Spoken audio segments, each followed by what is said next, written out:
action. Hey there YouTube, Practical Shorter here, coming at you with a quick video about ARs. The purpose of this video is going to be to help you hopefully purchase the correct AR and then purchase the correct parts to put on it. So let me just give you a little bit of backfill. I've attended a carbine course with this rifle. I've got about 1,500 rounds through it. It's a Colt SP6920, flawless performer. And it's been great.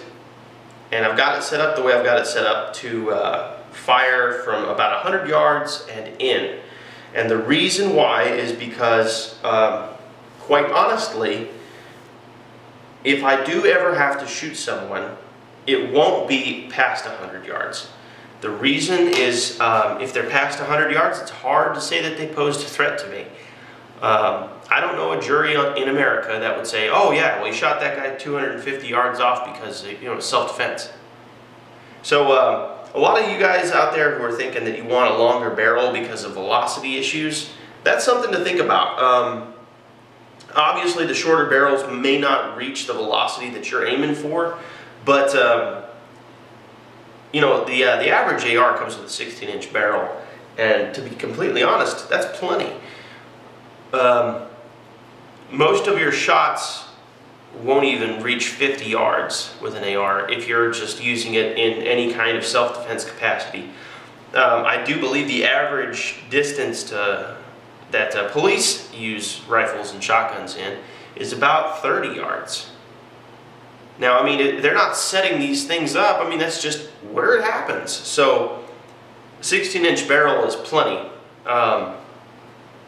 Before you go out there and you think, I need an 18-inch barrel because it's a compromise between the 20 and the 16, or I need a 20-inch barrel, or I need a 24-inch barrel, those are things to think about, okay? 16-inch barrel is probably plenty. In fact, the 14.5-inch barrel with the longer flash hider on it, I think that might be ideal because what you get is, you see this has got a bayonet lug on it, but I can't use the damn thing because I've got an extended barrel. If I was running a 14.5-inch barrel with an extended flash hider that's pinned and welded, making it in essence a 16-inch barrel, but truthfully it's more like a true M4, in that case I could run a bayonet. But and to be completely honest, if somebody broke into my house and I had the option to snap a bayonet on the end of this thing, I'd probably do it. Just because if they come at me, I mean, if they're ballsy enough to charge a guy with a rifle, I'm just going to stick them. Especially charge a guy with a rifle in his own damn house. Something has snapped mentally on that guy, so I want every advantage I can get. So, moving right along. I ran this rifle through the carbine course pretty much as it sits. The only thing that I've changed since, the biggest lesson learned, was the charging handle. I've snapped on or I guess dropped in a Bravo Company Gunfighter charging handle. Okay, I think you can see that. There you go. Alright, and this one's got the medium-sized latch on it. Basically, what I found was I was chewing the shit out of my finger trying to grab the smaller latch, and I was just having a hell of a time with it. So, and where you end up doing that is when you're clearing a malfunction. So, that's something for you guys to think about. If you ever run into a malfunction with a rifle, obviously you need to be able to clear it quickly. And the modern school of thought on running ARs, the way you have to do that is one-handed with your non-dominant hand.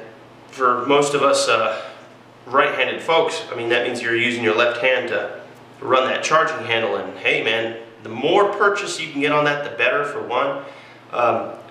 And more than just about comfort, more than just about chewing your skin up and that sucking, it's about how quickly and how accurately you can do that. If you can't run that charging handle, if you go to grab it and you slip off of it, you just wasted a couple seconds. That could be the difference, you understand? So I'd say the charging handle is pretty important. Second off, our sights. If you're going to run a set of backup irons, they need to be good backup irons. The last thing you would want to do is to, to leave the rifle in your trunk and, take it in and out every day or whatever, and end up banging up a plastic backup iron, and when you go to pop it up, maybe it just pops up and off and flies onto the floor, and now you got nothing. So I'd say if you're gonna run any kind of red dot, you should run good irons too. But to be completely honest, running the carry handle irons like this, I did very well. The guys with red dots were faster onto target, but they weren't necessarily more accurate. So there's that. Okay, you can run a red dot if you want to, but I would be prepared to drop about $400 into that setup, because you're going to want a good red dot. You're going to want it mounted, obviously. It's not like the days when Vortex were like 120 bucks because they were brand new and they're trying to get onto the market. They're starting to raise the price on them because they're starting to find that people are buying them with some sort of confidence now, because Vortex is an established brand, even though they're Chinese. So, and then, like I said, you're going to want a good backup iron. So if you can't make a $400 purchase, I really wouldn't step into the red dot world. I would just stay with irons. You're not going to suffer unless you're older and you can't get your eyes to do the magic that they need to do to use a ghost ring setup, which is what all ARs use. So in that case, hey, if you ain't got the money for a real red dot and you can't use these sights, hey, if you got to go buy the $50 Walmart red dot, shit, man, that sucks. But if that's what you got to do, then that's what you got to do. But if you don't have to, I wouldn't trust the Walmart red dot. Okay, moving forward, I put a rail on this, and man, I fucking hate rails. They're heavy. They make the weapon front heavy. I don't really like them at all. If I could have, I would have stayed with my handguards, but the thing is I needed a flashlight. Boiling right down to it, you shouldn't be shooting at anything that you don't know what it is. We're not in the jungles of Vietnam. You got to be able to identify your target. Okay, it's not hostiles in every direction sort of situation. This is America. Like, going back to what we were talking about earlier, no jury on earth is going to say that a shot over 100 yards was self-defense.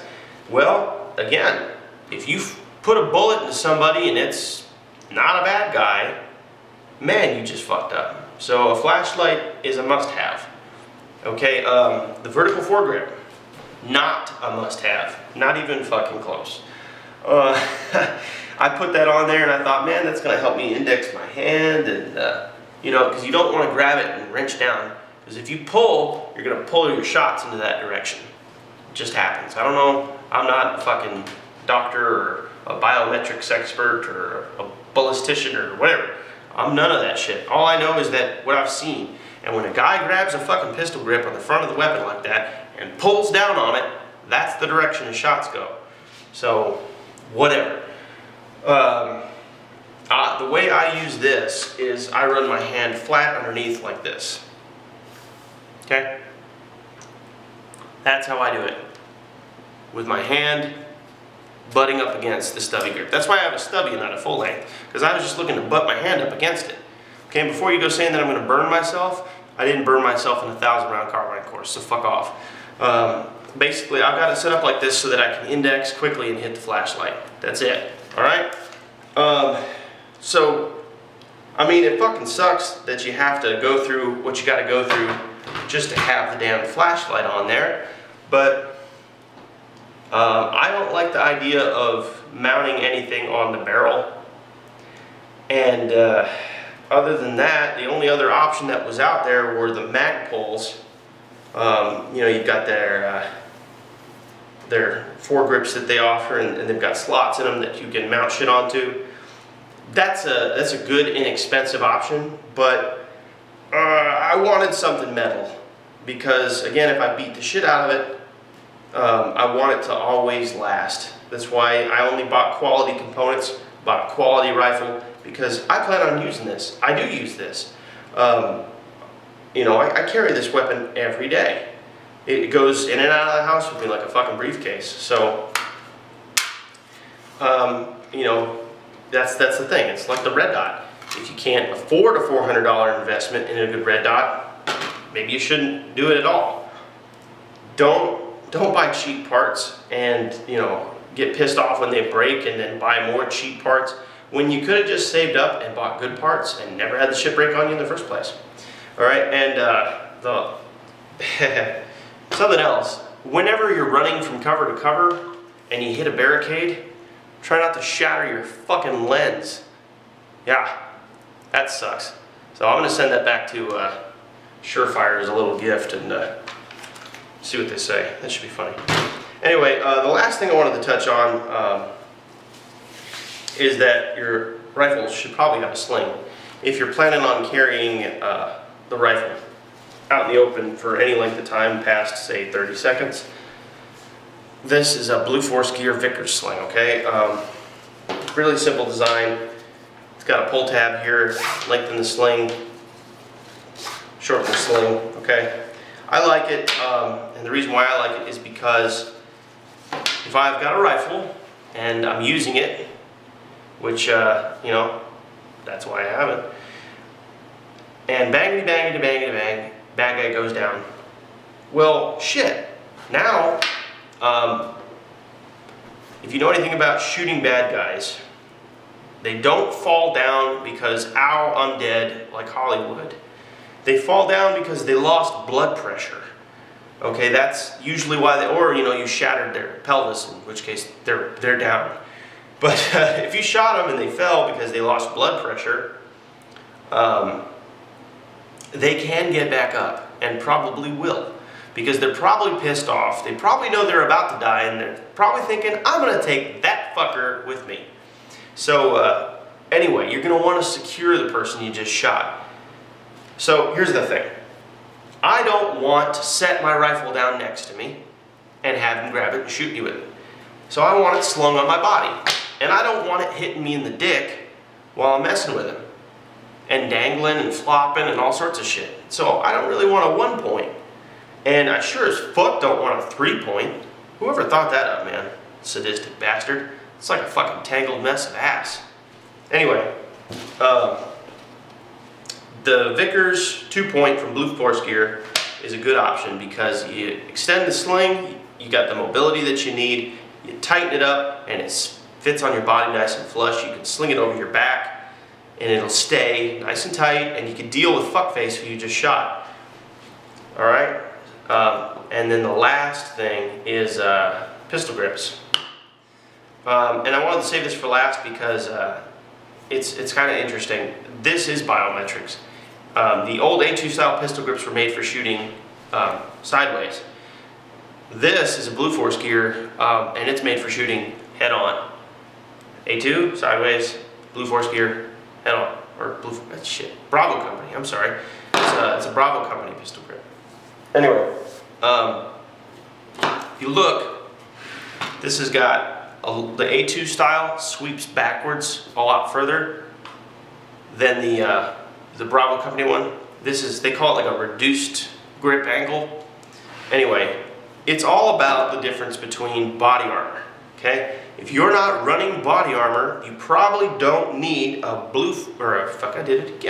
You probably don't need a Bravo Company reduced angle grip, or any reduced angle grip for that matter, because you can shoot sideways, okay? If you're just fucking straight out and out addicted to this shooting stance, where you're pointing straight forward, then get the reduced grip angle. But you don't need it, okay? I know, it's an easy change. It's like a fucking cold air intake on your Honda. It's real easy to do, but don't go jumping into it because you don't need it necessarily. If you want something that gives you a better grip, hey, a better grip is a different situation. But don't go buying shit, you know, like a reduced grip angle thing and then get out to the range and try to shoot it fucking sideways and be like, this thing sucks. No, it doesn't suck, you're just stupid. And I mean, because when I switched out, I wear a body armor, so that makes sense for me. But man, for years and years I used the A2 style, and that was just the way it was. That was right, you know. Even though it was funky and, you know, it bound your wrist up when you tried to shoot it straight on, it didn't matter. That's just the way it was. Well, switching out to this now, it was kind of like grabbing your neighbor's wife's titty. It's different. You know it's different. Your hand is thinking, this isn't the right titty, but it's not necessarily wrong, because it's still a titty and it still feels good. It's just different. So for any of you guys that might have a lot of time behind an A2 style angle grip, it's going to feel different when and if you switch to one of those. So anyway, I know that was probably a lot of information, and damn it, I was really trying to keep this short. I'm really pissed off it hit 15 minutes, but you know, this is like take 40, so this is what you guys are getting. If you have any questions, as always, I try to you know, keep tabs on who's commenting, and I try to reply back. If you're, you know, just a troll, I'll probably just delete your comment because you're being a troll, and fuck you. Otherwise, if you have any questions, post them up in the comments. I'll do my best to answer back. Other than that, I appreciate you guys hanging through now 16 minutes of mindless chatter, and I hope you got something from it. Hopefully it saved you some money. So, y'all have a good day.